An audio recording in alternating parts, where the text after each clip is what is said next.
Aloha and good afternoon, everybody.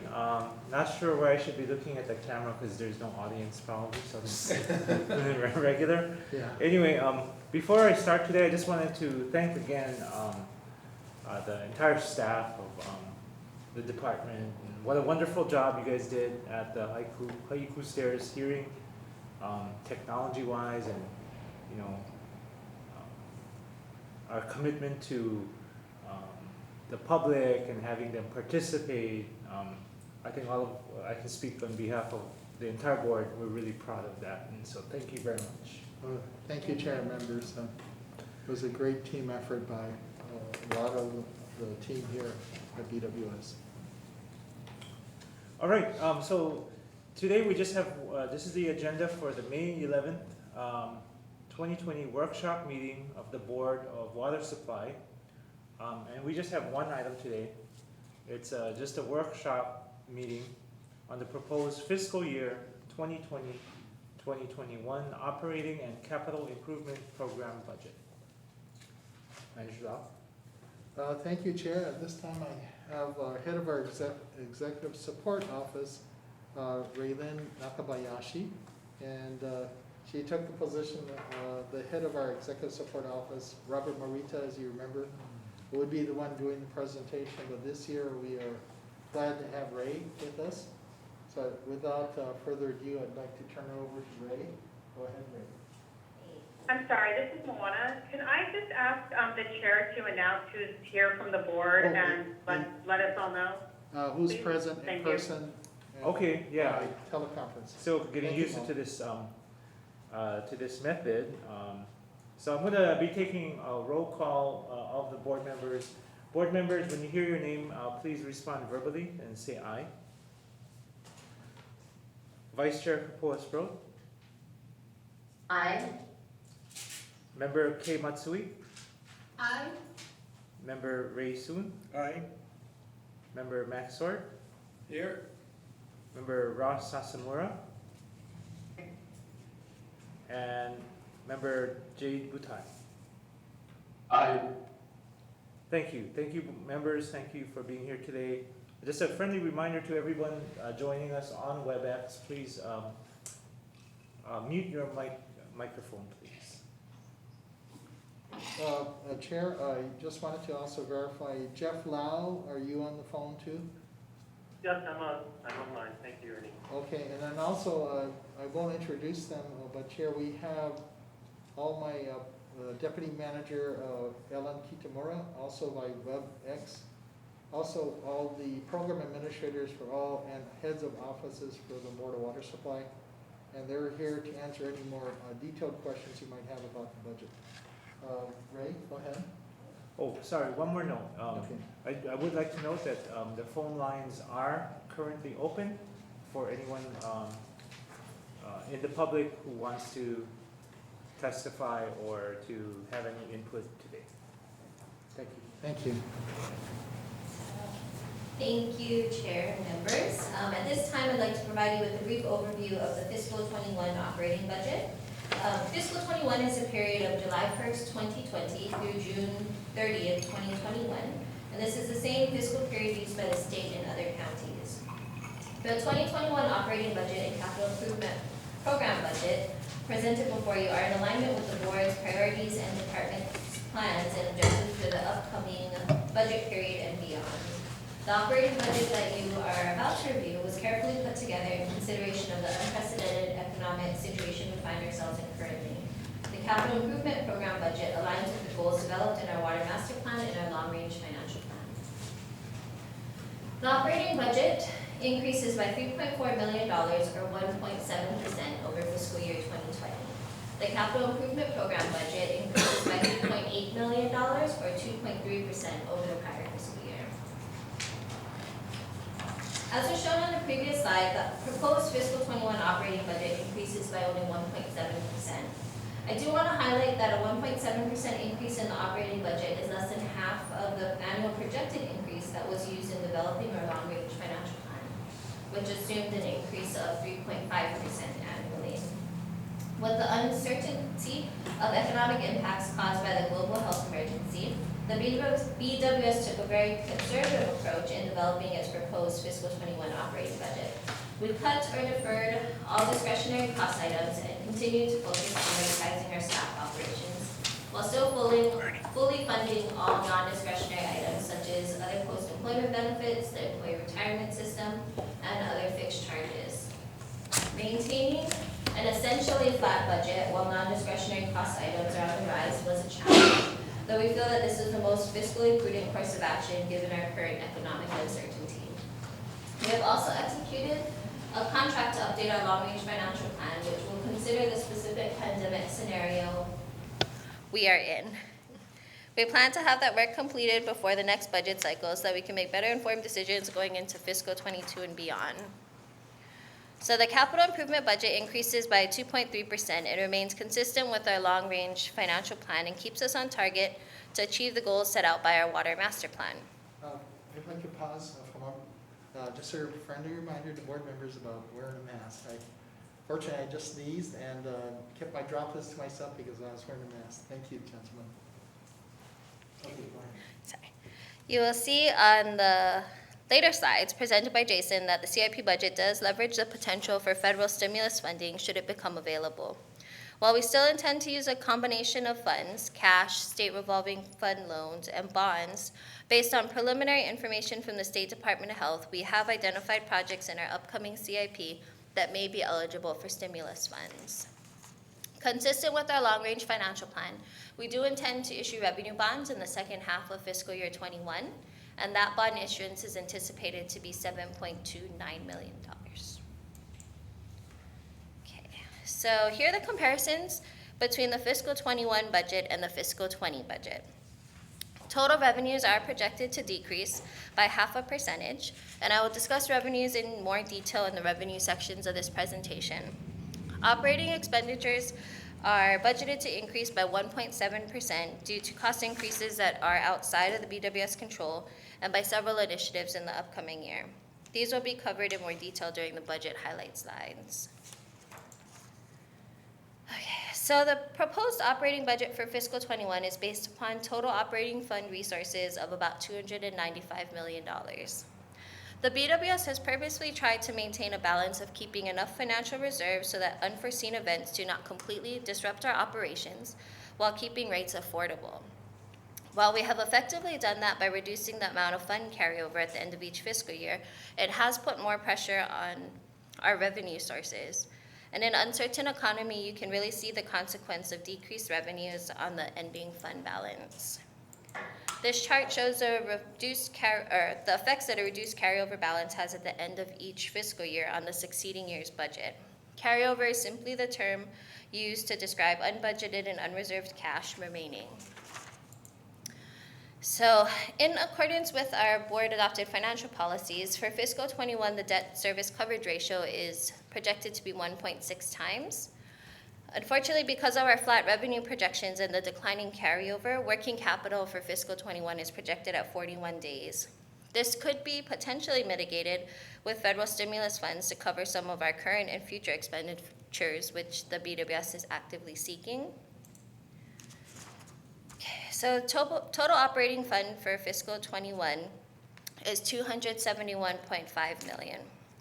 This is broken down into $51.1 million for personnel services, or 19% of that budget. Material supplies and services at $72.1 million, 27% of the budget. Equipment at $6.6 million, or 2%. Debt service at $24.2 million, or 9%. Fixed charges at $53.9 million, or 20%, and then the portion of CIP that will be funded with the operating fund of $63.6 million.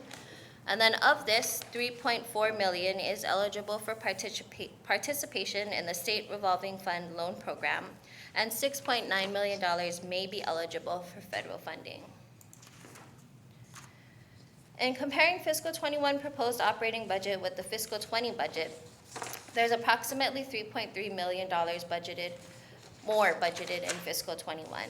This chart shows how the operating fund monies are programmed to be expended. As you can see, the largest dollar increase in cost year over year is in fixed charges with a $2.8 million increase, followed by personnel services with a $1.9 million increase, and debt service with a $1.8 million increase. Both fixed charges and debt service are non-discretionary costs that BWS must bear to operate, and personnel services is anticipated to increase not due to an increase in staff, but because of negotiated and mandated collective bargaining agreements. As I mentioned previously, we did work very hard to ensure that we kept our operating budget down where we could, and this is reflected in the decrease in materials, supplies, and services, as well as a decrease in equipment. Okay, so here are the comparisons between the fiscal 2021 proposed budget and the previous 4 fiscal years.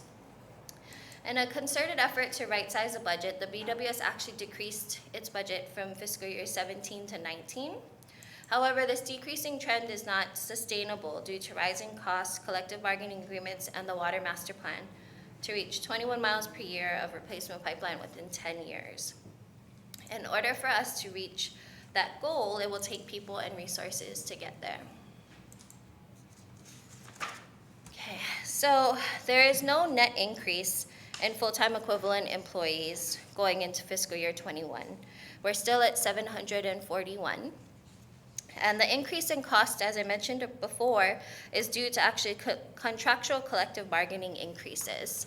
So close to 50% of our staff are members of UPW Bargaining Unit number 1.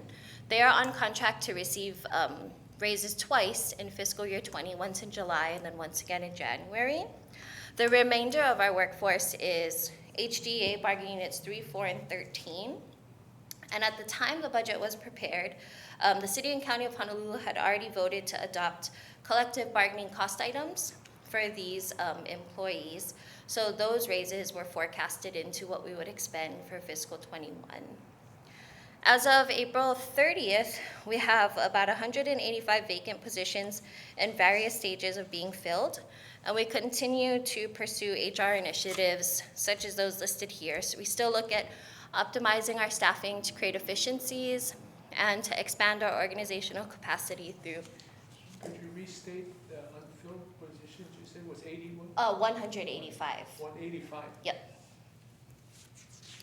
So some of those, they're all in different stages of Yeah. being filled currently.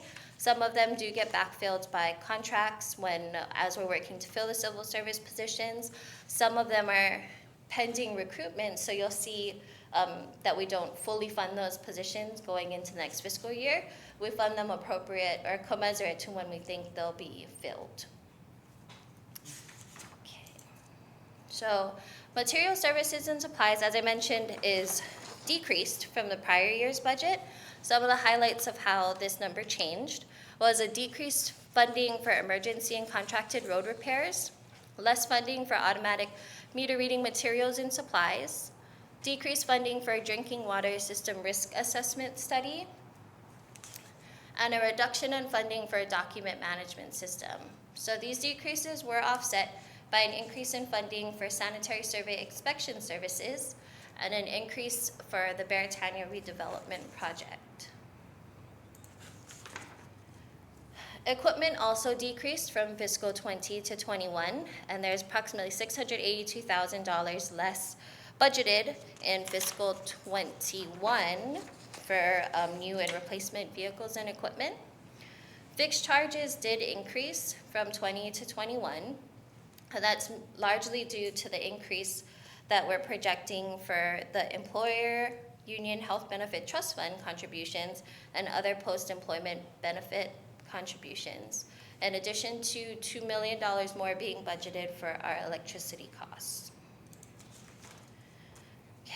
This bar chart breaks down the operating fund expenditures across the past fiscal years. Fiscal 17 through 19 are represented here as actuals, and 20 and 21 are represented as the budgeted numbers.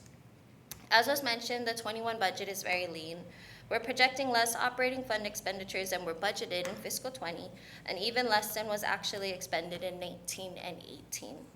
The use of water system revenue bonds to finance our CIP has reduced the cash impact of these projects, but other non-discretionary cost factors such as personnel, debt service, and fixed charges are on the rise. Okay. Total revenues are projected to be relatively flat as compared to fiscal 20. Metered water sales are projected to have a slight decrease in fiscal 21 of 0.5% due to the economic impact from the COVID-19 pandemic. And we do still have a scheduled water rate increase that will take effect in 21. So revenues are broken down into the following.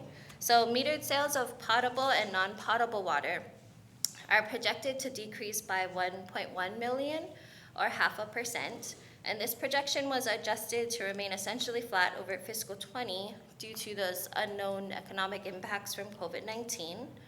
Metered sales for recycled water are projected to actually increase by 1.4%, and this increase is due to a scheduled rate adjustment and an expected increase in consumption from additional customers. Other revenues of $8.7 million is actually 0.2 million lower than fiscal 20's budget, and this is largely due to a decrease that we're projecting in our interest income. So as you can see, the biggest source of revenue for us is our metered sales of water. The 10 largest users of the system as of June 2019 are shown here. Our 3 largest customers are the state, city, and federal government, but the remaining top customers are private industry. And in 2019, they made up about 2.9% of our total revenues. When we're looking at projecting our revenues, we're bracing ourselves for the fact that if tourism and hospitality are greatly affected for a long period of time, we may see reduction in use and revenue by some of our big customers like Hilton, Marriott, Sheraton, and even Ala Moana. So also just wanted to bring up again, we are actively working on an update to our long-range financial plan that will help us understand better the impacts of COVID-19 as we move forward. Okay, so this bar chart shows our total resources versus our total expenditures. Fiscal 27 to 19, again, are actuals, and 20 through 21 are represented as budgeted. So this slide again shows that the reduced carryover, which is here represented as fund balance, really does put a lot of pressure on revenues to make up the resources required to operate. The BWS can't forego, especially in these uncertain times, our planned and scheduled rate increases. Further, the BWS continues to be impacted by the Affordable and Homeless Housing Program waivers. These are real operating fund costs associated with providing and installing meters for free, as well as the operating fund may have to cover future expansion projects that the Special Expendable Fund may not be able to fund in light of the decreased fees collected. So in summary, the operating fund resources for fiscal 21 are strained. We're projecting a decrease in revenues going into 21, even with our rate increases. And the carry forward continues to get smaller and smaller each year. This amount is important though, as we consider this our working capital and is needed to maintain the viability of our utility. We are also anticipating decreased total expenditures. So our annual operating expenditures were held almost flat with only a 1.7% increase, and the amount of cash being used to fund CIP projects has also decreased. Though we have decreased our operating fund expenditures going into fiscal 21 to accommodate the economic uncertainty, cutting the operating budget further is unrealistic and unsustainable. We'll continue to work to update our long-range financial plan, and we'll continue monitoring our revenue and expenses closely. Okay, I'm gonna turn it over to Jason. Can you ask a question? At any time, if you Anytime, want to yeah. pause at this point, maybe to talk and ask questions about the operating budget, the proposed operating budget. Good. So, okay, let me ask Ray first, you talked about, a little bit about the money we had set aside for hookups for low-income housing projects, Yes. for affordable housing projects. Is there any money included in your budget for continuation of that program, or did I hear you say that there isn't any? So it's not actually a budget item that gets represented here. It's more, let me see, I have a slide for this. It's in the adopted rate schedule, so that the program continues until the rate schedule sorry. actually ends. Let me go to that. So the program is continuing. The Yes. program is continuing. It's based on 500 units of Yeah. either affordable housing or homeless units per year, and Yeah. waiving all charges, cost of meter connection cost, meter cost, and also waiving the collection of the impact fee, the water system facilities charge. Can you tell us what the contribution has been? This is At a some point? summary, actually, Okay. good question, very good timing Yeah. there. So it doesn't get represented in the budget because it's what we're really talking about is fees that go uncollected and costs that the operating fund makes without reimbursement because we're waiving those costs. So we did a slide to explain that fiscal 19, those are the real numbers. The lost fees to the special expendable fund were $103,000, and the actual expenditures that came out of operating without being reimbursed were around $55,000. For fiscal 20, these are the numbers to date. We're at $489,000, almost $490 in lost fees, and expenditures to support this at 56, almost 57,000. And to date, this is that's 302 qualified units. So we still have until the end of June, if there were to be. For the current fiscal year. Just want to make sure I heard it correctly. You're saying that this program is not in the budget because we don't collect anything on it. Yes, so it's, But does it not cost us to integrate that? Uh, There is a cost to it, so why, I'm curious on why it's not part of the budget, because it comes out of our pockets to get it done. so the operating fund expenditures that get made for like the meter installations and the work it takes to put those in, that just is budgeted in our operating fund, and we will see no recovery for those costs because we're waiving them.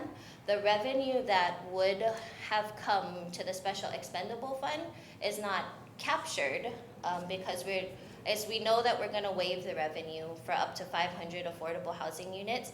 We don't project, I think we had a ballpark figure of what that would cost, but we don't actually put in the lost revenue. Okay. Yeah.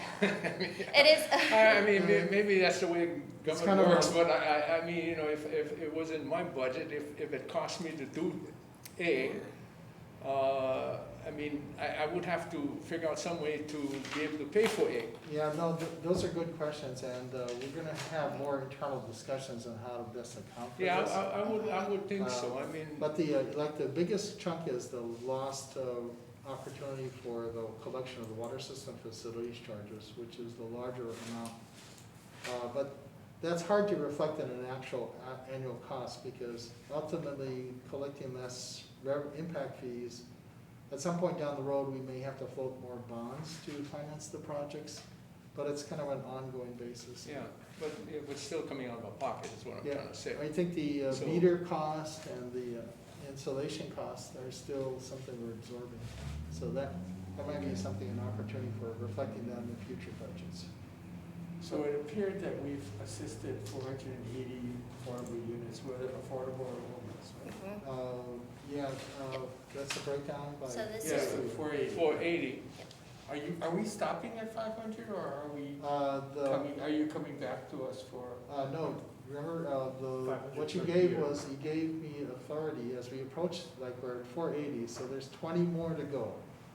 Okay, Actually, 20 more to go to hit 500. 500 units is the cap. Is it so if the- 500 per year or total? 500 per per year. year. per year. So So we're we've actually got 302 200 more. this year. Uh, Yeah, Yeah. 200 more this year if we. Oh, yeah, well, I'm sorry, 302. I was looking at the 480, but it's actually 302. So about Okay, 198 more to go.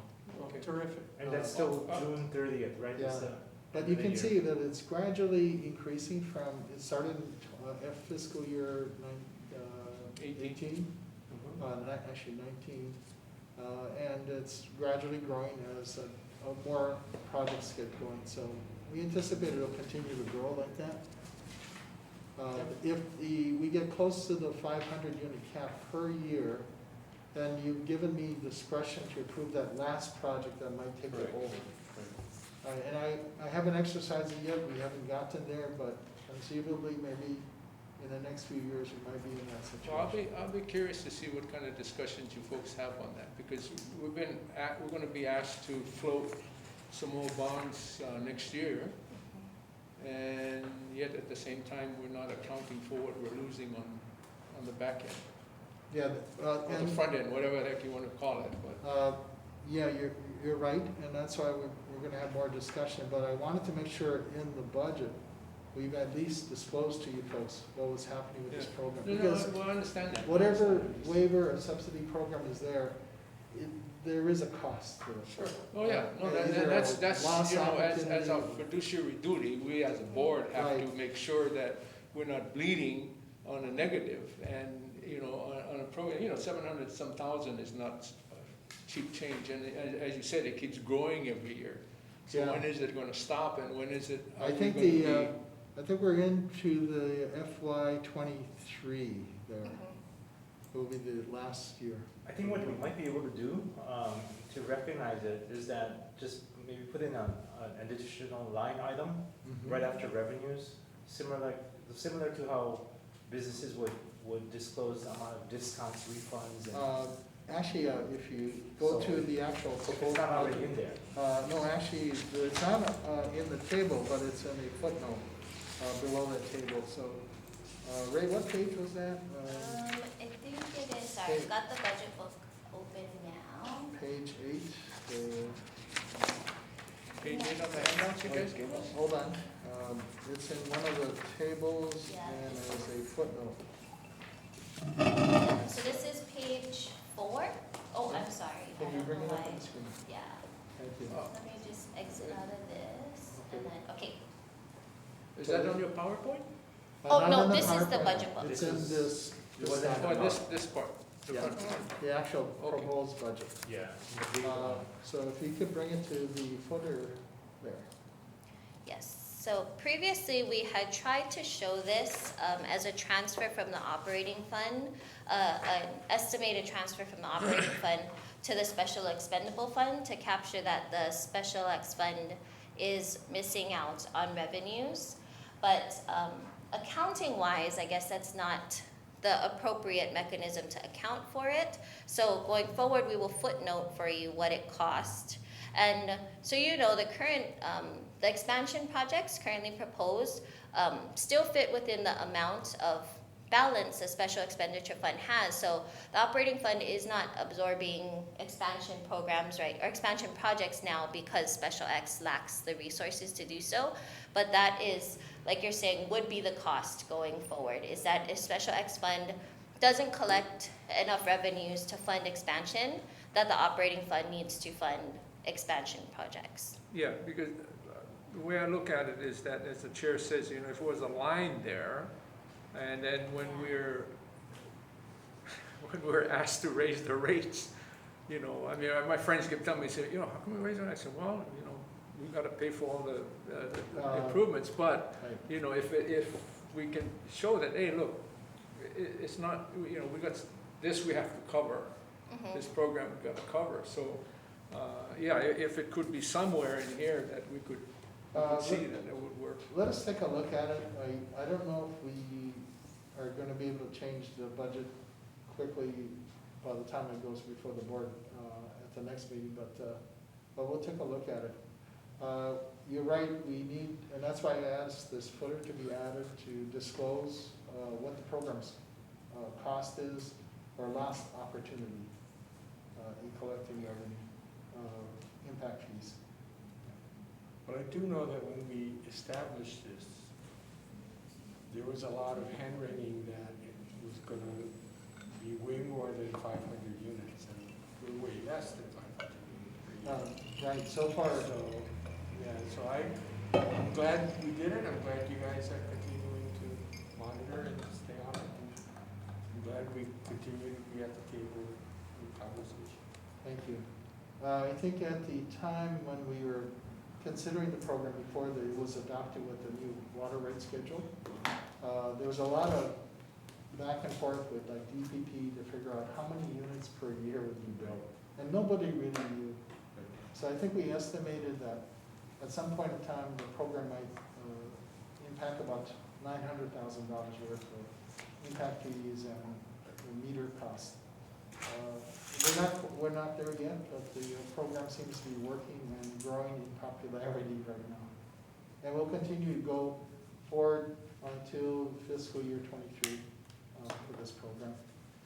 Developers understand it's a first come, first served basis at the time they apply for a building permit. I had another question on this. Oh, go ahead. If we could switch to the budget study that you've mentioned a couple of times to help us understand and adjust to the impacts of the pandemic on our budget. And you said it's due towards the end of next year, in time for us to, I'm assuming, incorporate the results into it. Yep. How much is that study costing us? So we have an estimated, or contracted now, to update our long-range financial plan, and the initial encumbrance, or the initial award is $300,000. That's for the whole long-range plan? Yes, to update the whole long-range financial It's a plan. the budget is 300, so, but it could be whatever it is up to that amount. Okay. And what we're looking for, this is an update to our long-range financial plan, so we're not starting from scratch, Okay. but we're looking at a scenario planning Okay. for the impact of the pandemic, which we're in right now, to see what the impact would be on delinquencies, what are other impacts on the budget, on water usage. So I guess my question was, a year from now seems beyond We're gonna be a continuing. long time from now. That is the total project time. Right, But, okay. I told them basically, things are happening right away, so Yeah. we are gonna need to do some analysis and Short come, term. and within maybe a month or weeks, Okay. because things are developing rapidly. Right now, because the stay-at-home orders kind of started in March, and now they're continued to May. We read the water meters once a month, so it will take a little bit more time to actually get trend data and also see the impact on the delinquencies, which we already seen a rise. Unfortunately, I don't have the numbers for you folks, but we want to come back to the board and share with the board what's happening to some of our customers that are affected by job layoffs. It's a very difficult time for our customers, some of our customers right now.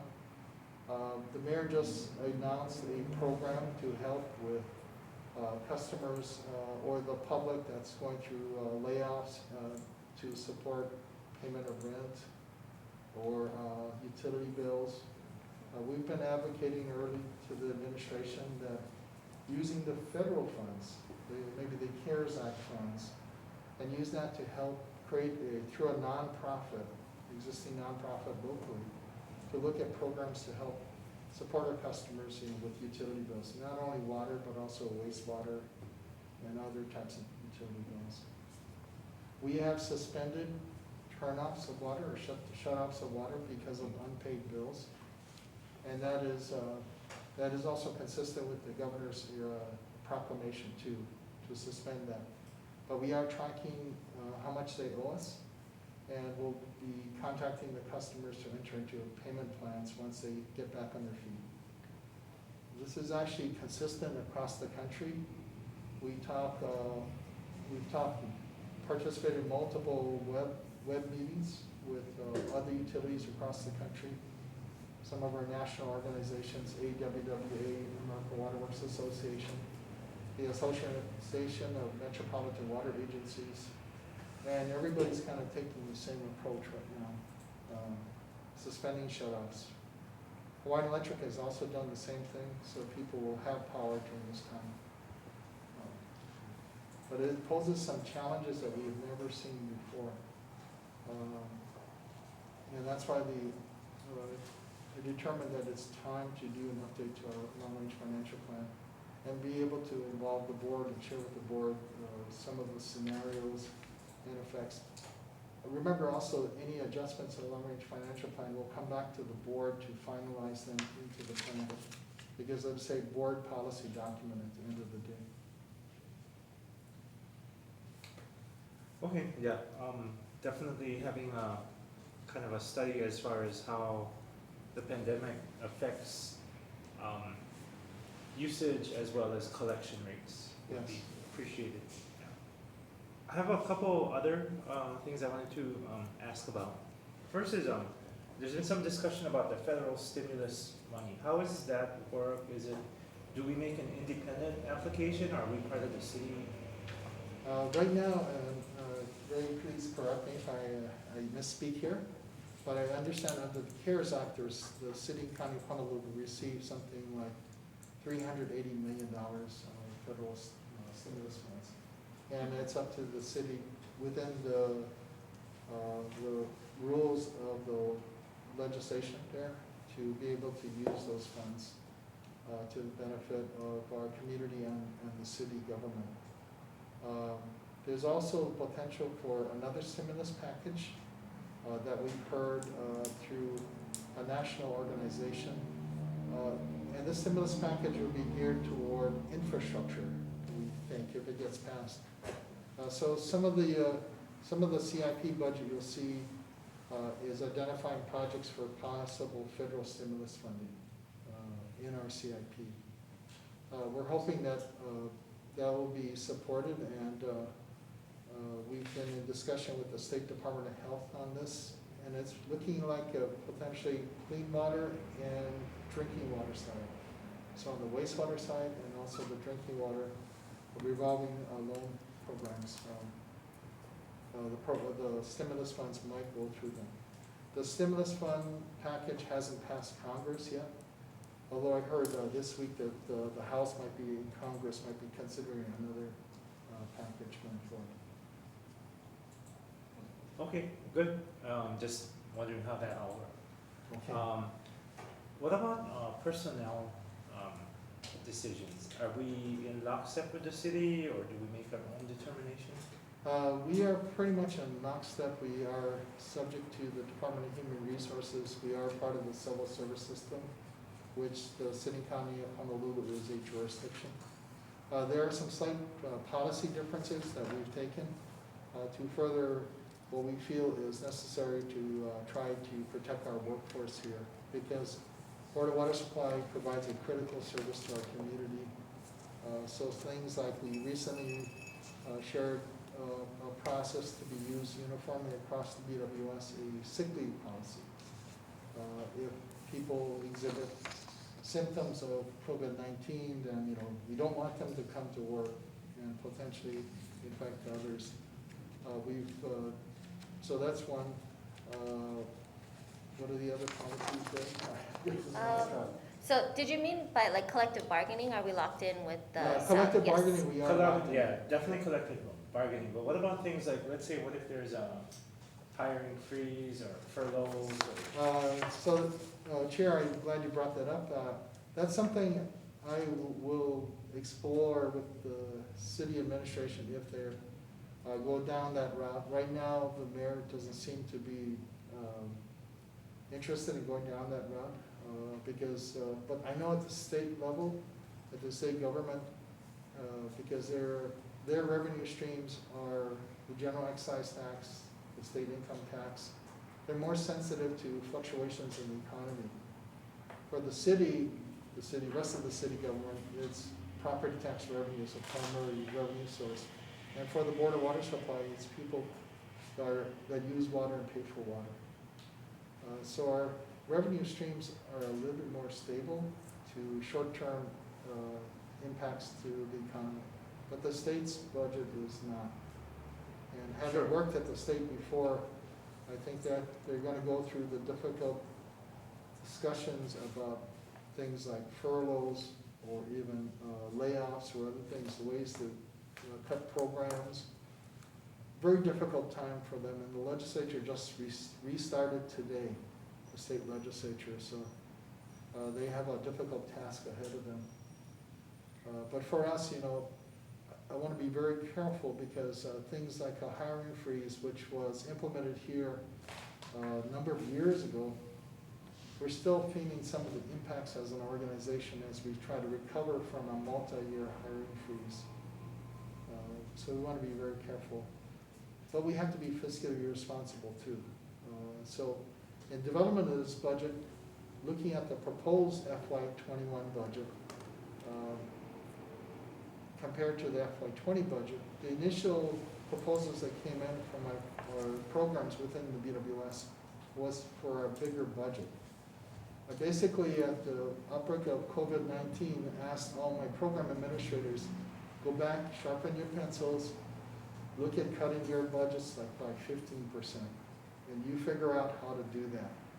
And I'm glad to report, that working with Ray, they're able to come up with a budget that is slightly more than FY20, with an assumption that the revenue income is going to decrease by 0.5%. So a more conservative approach to a budget. If not, our FY21 budget would have been much larger. And I think I heard right, so for FY21, we're still budgeting for the 700 41, FTEs, yep. but they're gonna be staggered according to Yes, not all 741 FTEs have funding for the whole fiscal year. I see. That's our authorized position count. We've looked at, tried to be, over the last few years, realistic on what we can fill under what time frame. So if we felt that there's no chance that the position could be filled in the next year, what we did was just keep $1 in that position as a placeholder, keep that position alive officially. Or if we feel like the position might get a chance of being filled in the fourth quarter of the year, the first 3 quarters had 0 funding. And we would just budget for the fourth quarter funding only for the entire year. So we kind of scrubbed it. We continue to improve that process of discussions with our programs. I see. Yeah. What portion of our manpower is not working? Right now, basically I've asked all of my staff to come to work. We initially had some people on administrative leave. Very few. But very few. For the less than 2 weeks that when the mayor first issued the stay-at-home order, we sent home those, and these are people who don't perform any public-facing functions or are in support roles, and even like student interns or contract help, that while we made the decisions on how we could operate with appropriate physical distancing in the workplace, but everyone has since been brought back. People are telework. Of the roughly 600 people we have, including those people on contract and the people who are like student interns and stuff, they're all back. Whether they're working telework or here in the office, everyone is working. And I just, one of the other things that makes us different from some of the other city side departments is that water was clearly called out in the Department of Homeland Security's list of critical infrastructure, and which industries should continue and implement other safety mitigation measures at this time. So water was called out that way. So we have been, since this started and continue to, everyone is still doing their regular job here. There are some modifications though to the workplace and flexible work schedules.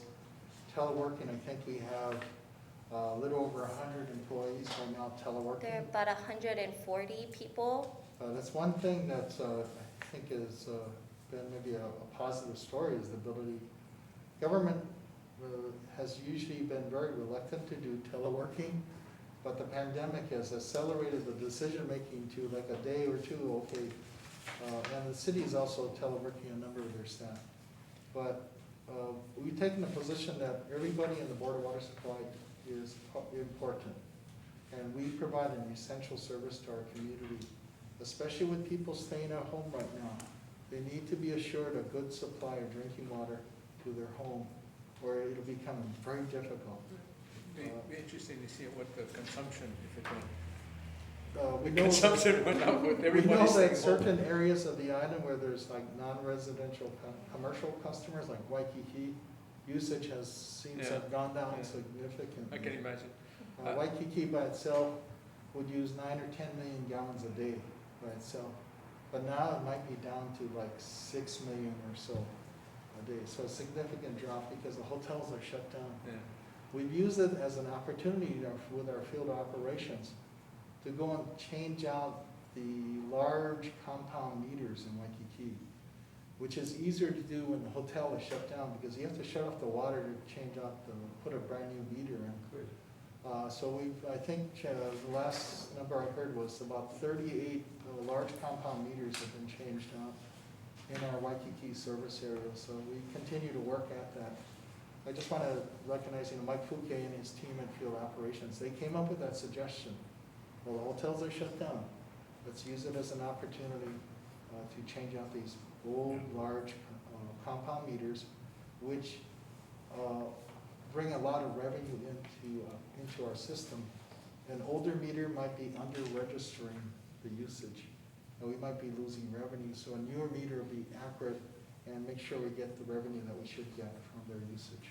Before you leave the question on employees, so how is that affecting the 185 vacant positions you folks have? What you're telling about employee and furloughs and filling positions, I'm pretty sure you have a bunch of retirements over the last, that's coming up anyway. Yeah, we always have retirements, and we, perhaps about a 25% to 30% of our workforce are qualified or very close to qualifying for retirement.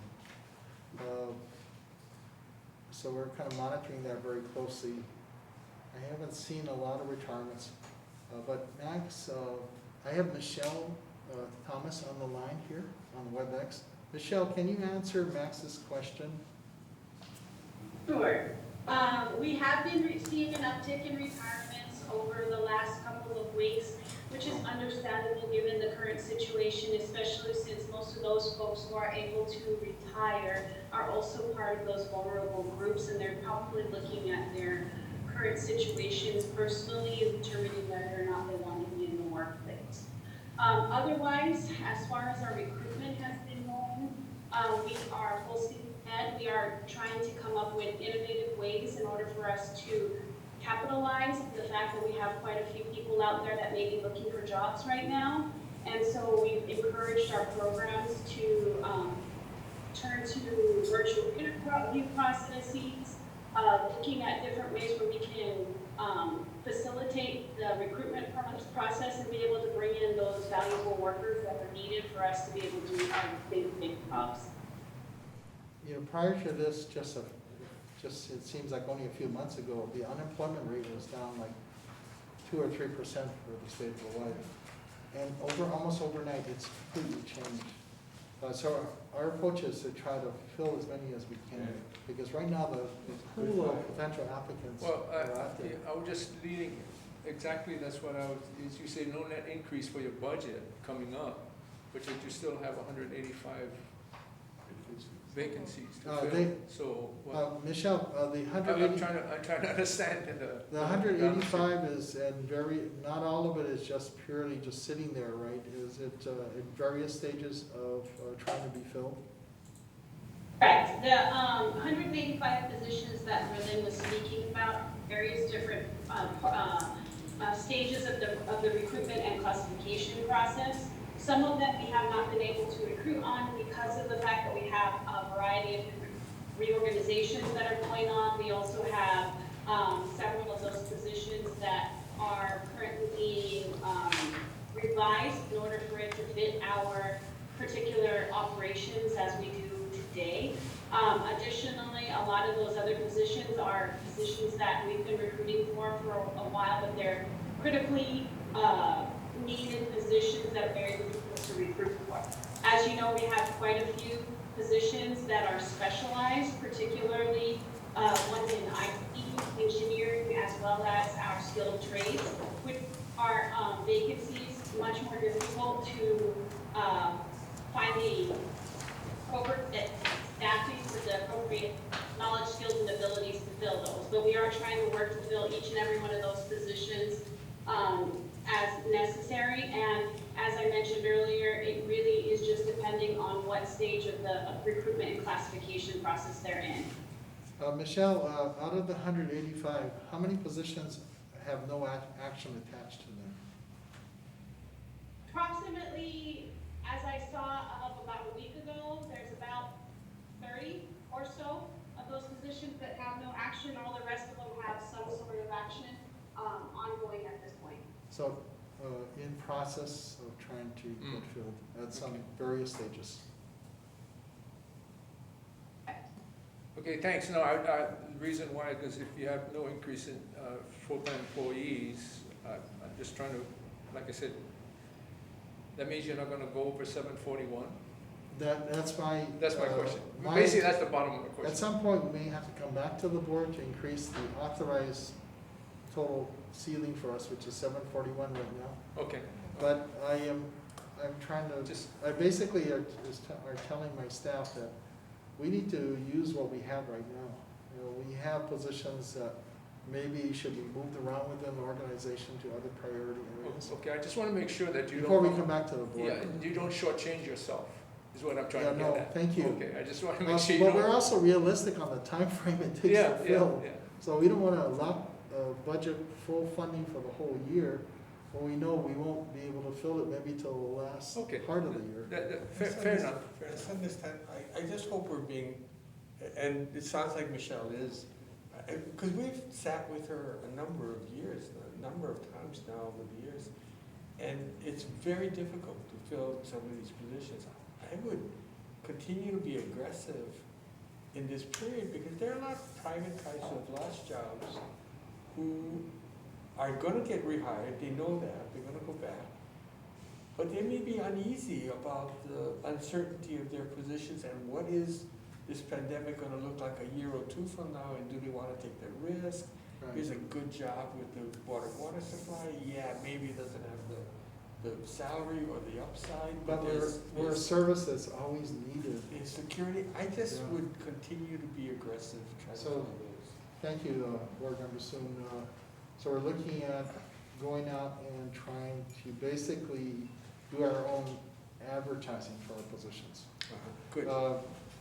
Changing the civil service process with the city is not an easy thing. I know you know that, but we can go out and advertise at Board of Water Supply. This is what we do. It's an important, critical service to our community, and we're looking for these kind of people. Yeah. These are the kind of positions we're looking at, so please apply. Yeah. Or call us and give us your resumes. But you're right, it's right now, there's a lot of people looking for jobs. And I think government can play a role in trying to provide some job opportunities. Okay, I want to go to the board members who are not here in person, make sure that they have a opportunity to ask questions. So members Matsui, Butai, Sprout, Sasamura, any questions about the budget? I have a question. We're projecting only 0.5% decrease in revenues, even though, the hotel, restaurants, food industry basically out. Yes, Yes. so yes, we're projecting a 0.5% decrease in the potable water sales revenues there. We are expecting to see impacts this last quarter of fiscal 20 and likely into the first or second quarter of fiscal 21. But our understanding is that there will be a gradual reopening, and water usage is not expected to drop to nothing, so we're not going to lose revenues. There's still an amount of water required for health and sanitation. Even with hotels empty, there's an amount of water that they require to just operate. So we are looking at impacts, but and this is why we're doing the long-range financial study, or long-range financial plan, is that we don't really know what that looks like. This was our best, most fiscally prudent guess for the revenues, that we were gonna be impacted for the span of like at least this quarter and the next two. If revenues turn out the decrease is greater than that, then we'll have to adjust in our expenses. Yes. What we spend our money, and that's within our control. This is also factoring that the rates increase was coming into effect on July 1st. So the water costs more, people might be using less, but we still went a little bit lower than we had projected for this year in revenue. Which I think is why it's so important to really accelerate that portion of the long-range plan update The long-range that financial has plan. to do with the impacts Yes. as fast as possible. I mean, we need really quicker information and analysis so that we can help you make policy. I agree. And some real-time Also take information into as account- possible. Jade, go ahead. Does it also take into account that maybe some of our, customers may not be able to pay for their water bills?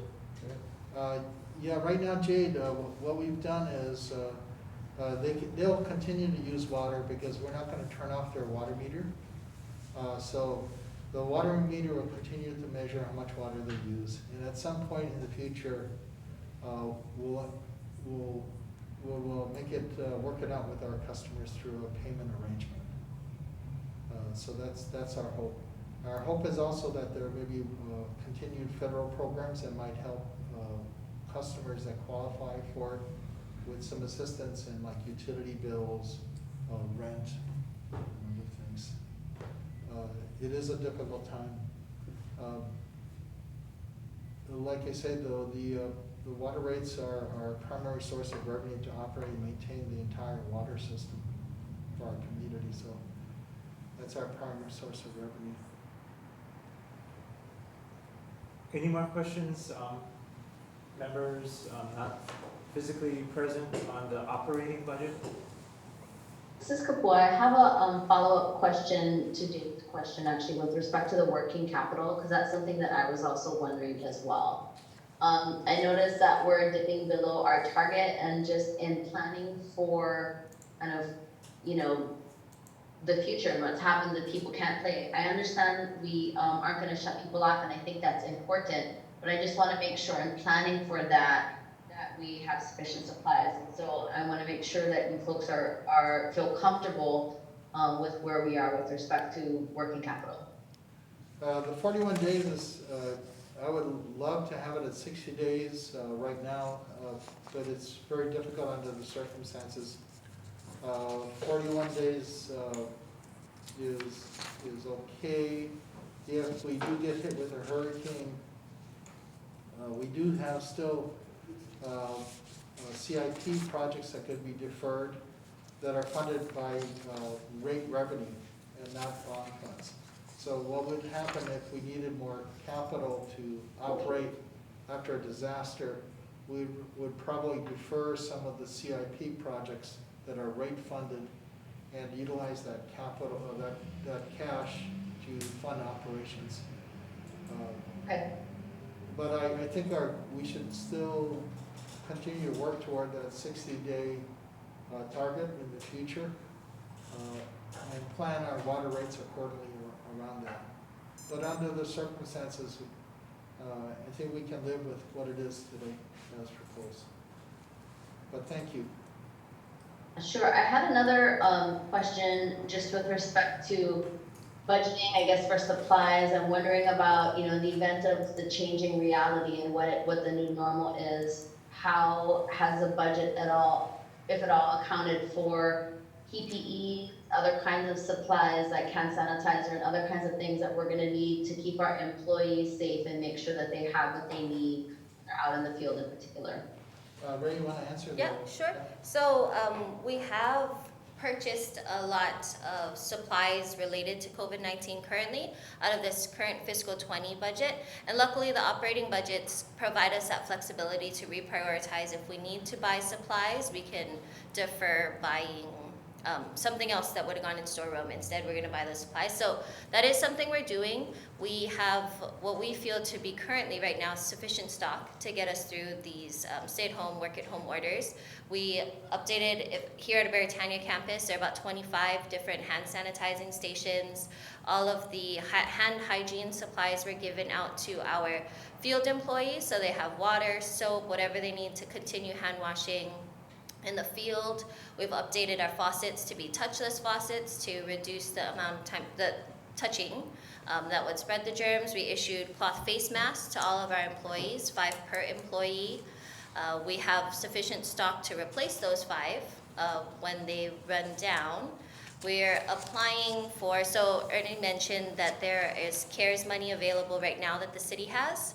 The Board of Water Supply has approximately $1.3 million worth of requests in for that CARES Act funding to cover specifically things like this, supplies that were not anticipated to be budgeted for, and then going forward, we'll make sure that we have that to ensure all of our employees have what they need to keep doing their jobs in the field or here in at the Veritania campus. So we're, Kapoa, we're pursuing a lot of different opportunities here. One of the things is changes to our lobby downstairs in the public service building. Right now it is closed to public traffic and it is undergoing renovation. I think some of the board members walked past the lobby area, but we're improving the lobby to address social distancing and understanding that eventually we're going to reopen after construction is completed, and that we might be dealing with this pandemic perhaps a year to 2 years going until an effective vaccine is developed and deployed widely. That is like the new norm. So we continue to look at ways to make the workplace safer. We look at different approaches taken or recommended by the CDC or OSHA also, some of the recommendations there.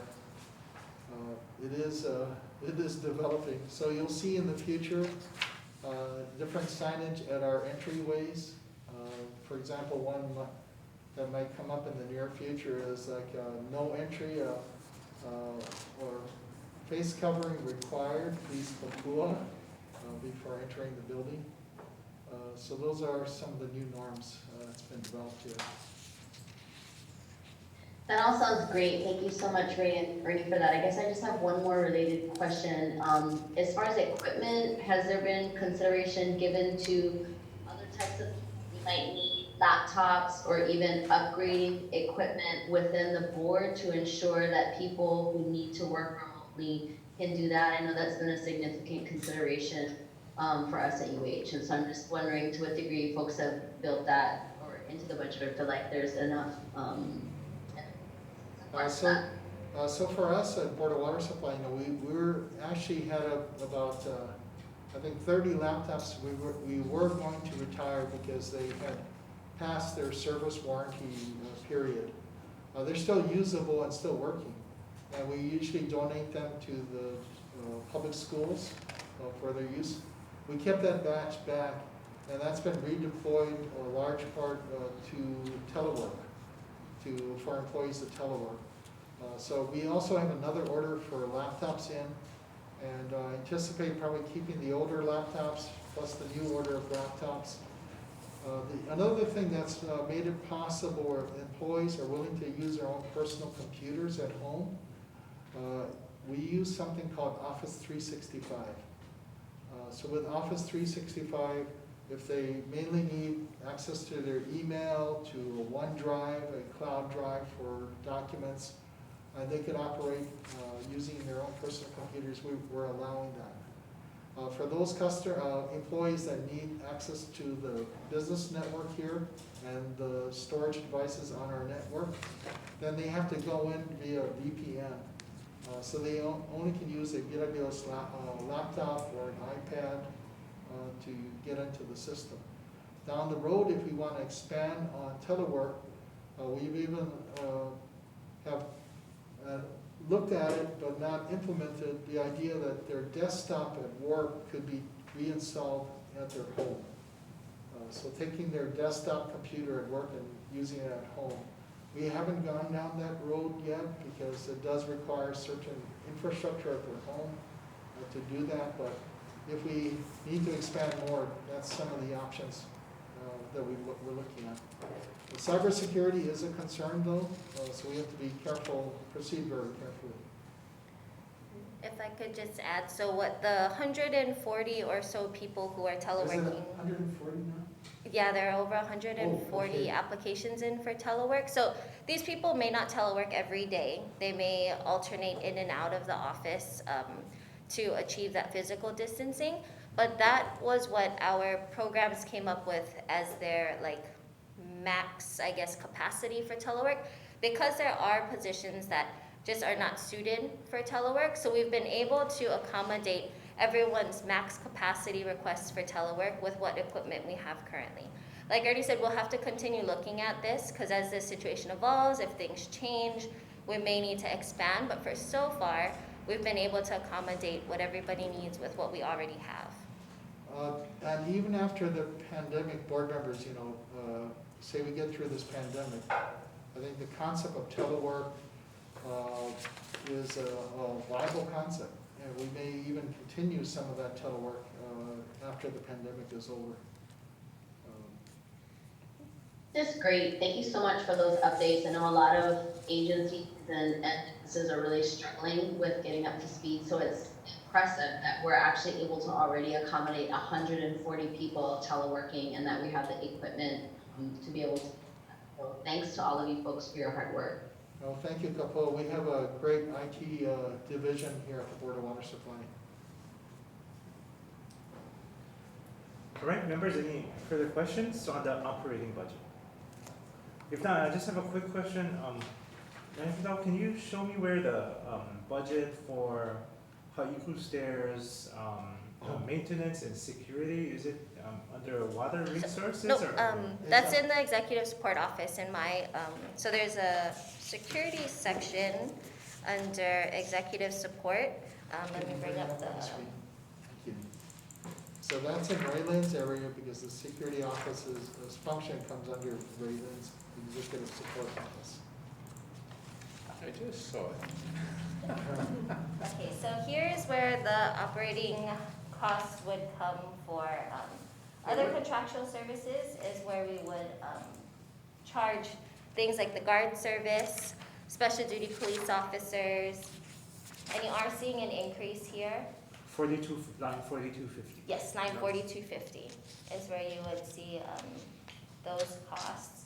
So the amount has, over time, our amount spent on special duty has been going up. So this budget request for fiscal 20 reflects that. This budget request for fiscal 20 also reflects the contracted guard services that we will be using, both here and at our remote sites.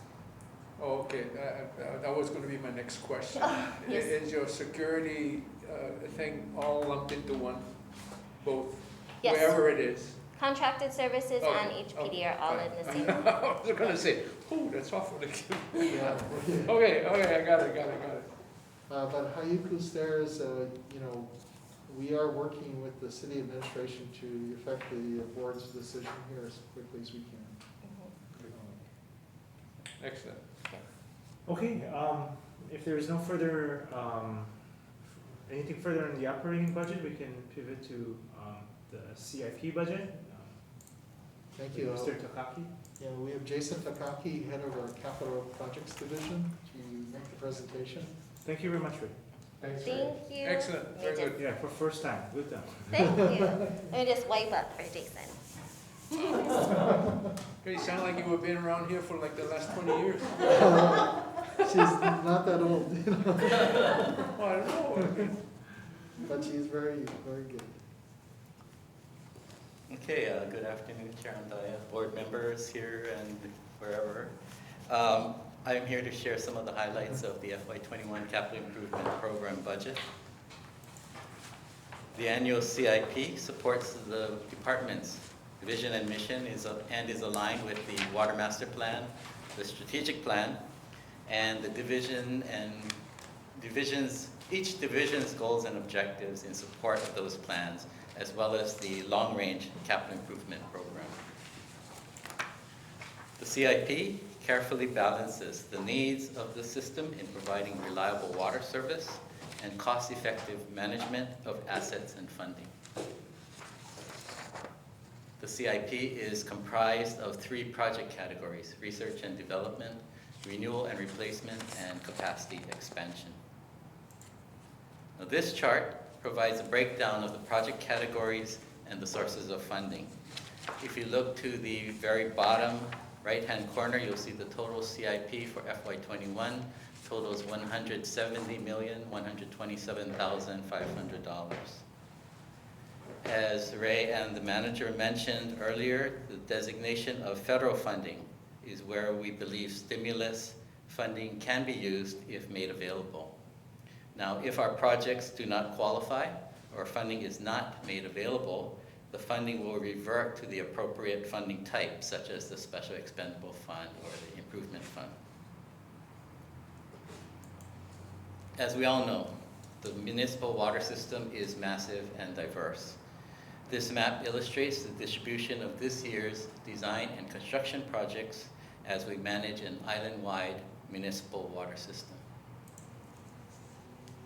So in project category 1, we continue our use of professional construction management services to provide additional field expertise and training for our construction staff. The total $2.66 million for R&D also includes a number of exploratory well projects to investigate the feasibility of future source development. Our biggest category, category 2, is renewal and replacement of our aging water infrastructure. Major renovations are planned at Waihe'e Line Booster in Kaneohe, Mariners Ridge Booster number 2 in Hawaii Kai, and at the Kunia Wells 3 facility.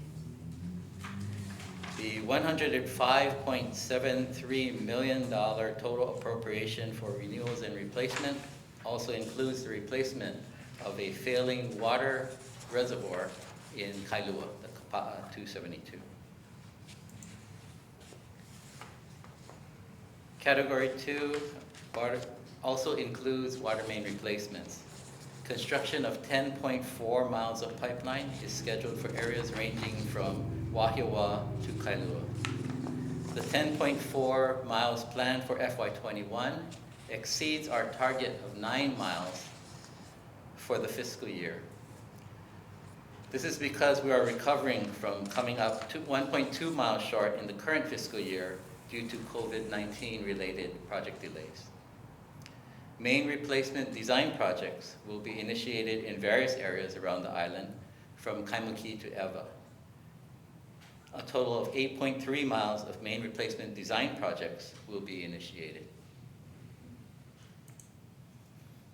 Our projects in renewal and replacement also include corrosion control measures for our water treatment facilities, accessibility upgrades at our showcase Halawa Xeriscape Garden, as well as the rehabilitation of the Keanu and Fort Ruger pipeline tunnels. We will also continue to upkeep our reservoirs and other BWS structures at facilities around the island, continue upgrades to security at Board of Water Supply facilities, and make long-needed improvements to this public service building here at the Beretania complex. And finally, our capacity expansion category totals $34.25 million. This includes additional funding for the Kalawahine 180 reservoir in Papakolea, 2 joint projects with the city and the state DOT that will upsize mains on a portion of Salt Lake Boulevard and also crossing Honolulu Harbor to Sand Island respectively. Finally, a design-build construction contract will be let for the first phase of a new base yard at Kapolei at the site of the old desalination demonstration plant. And those are the highlights of the FY21 CIP. I'd be happy to answer any questions you have on specific projects. Members, any questions? Yeah. everything had more than just not understanding. We're headed towards, our goal is to 21 miles per 21 year miles per year. by 2028. And we're doing 10 next year, that's projected to do 10 Right. next year. Right, But you only have in design 8, right. so that's. Previous it years, seems we've like had we're like 17, 16. It's Okay. all timing, that. Okay, okay. right? And So it's still on course Right. of getting us to. Yeah. Oh, absolutely. They have on track a number of projects. They know that they need to fill the funnel to get the projects out, you know, on a timely basis, but each project, of course, is different. And the approvals, the permitting, very different one to the next. So it's all a timing issue, and that's the challenge for them, to schedule their projects to meet our schedule. Is that the chart that you showed? The chart there is the construction targets per year to 2028. The road to 21. So we're ramping up to 21. We are. And you don't see a significant impact of this pandemic period on either design or construction? You know, we mentioned earlier how water supply is an essential operation. Another essential operation is public works construction, so we have not stopped one bit. We are mandated to continue our work. We believe, and I just saw this in Pacific Business News this morning, how the General Contractors Association looking forward to stimulus funding that they believe will go to infrastructure. It's very important right now with the visitor industry part of the economy taking a hit, that the other sectors of the economy stay strong and create jobs and bring money into the economy. But I will say, up until now, we have not seen shortages on materials delivery for our ongoing construction projects. So we'll see where that goes in the future. That is something we'll need to keep an eye on. So no supply chain disruption? Not yet. Not yet. Yeah. Yeah, with less traffic too, you guys can dig up all kinds of. Exactly. Road is actually easier now. Got some paving done. Yeah, just go down Dillingham Boulevard, man, they got that thing ripped up with the rail. No one's It's at the crazy. school. Yeah, It's a good I time. prefer not to talk about that.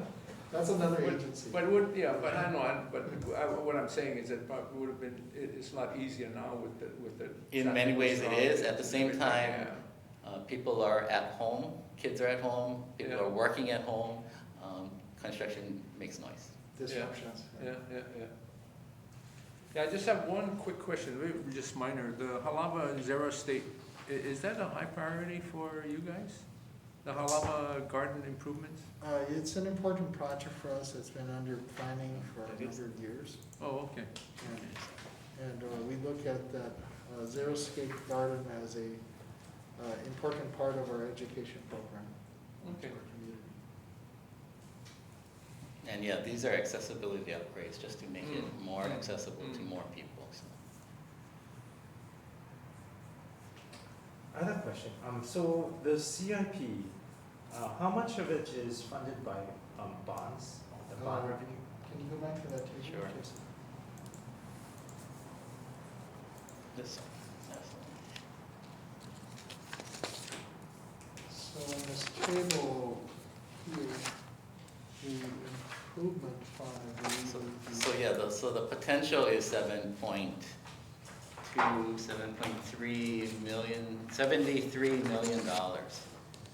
If we get federal funds, then we believe the 2.75 million might qualify under whatever parameters are put out by the federal government. So Chair, on the right side of this table, the third and second to the last columns before the total Yeah, improvement fund is bond fund. are what we're projecting to be bond funded, revenue bond funded. Okay. And the rest are ratepayers. Ratepayers or operating fund, and special expendable would be the water system facilities charges that we've collected, or the impact fee funds that we have collected over the years.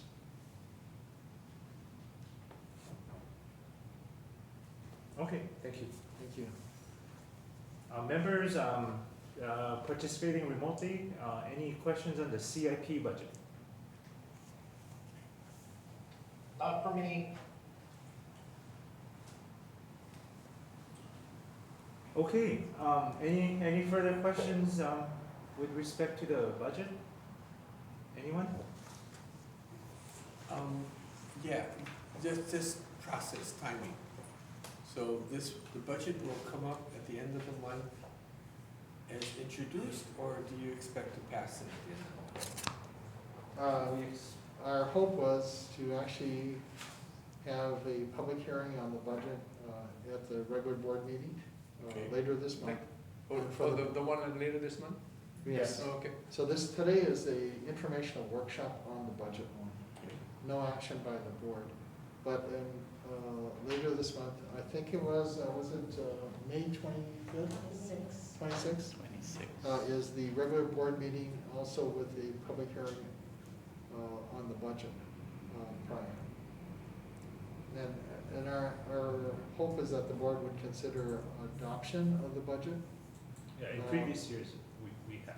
Yeah, usually in May, the last opportunity for the board to actually pass a budget would be in June at the Before regular board meeting. Before the fiscal year. Yeah, because the fiscal year starts on July 1st. It's very important that a board take an action to adopt a budget for the next fiscal year. And I think the city is going through the same thing right now with the city council. I just want to know how much time I have for any significant questions. You're welcome to give me a call anytime before the May 26th board meeting.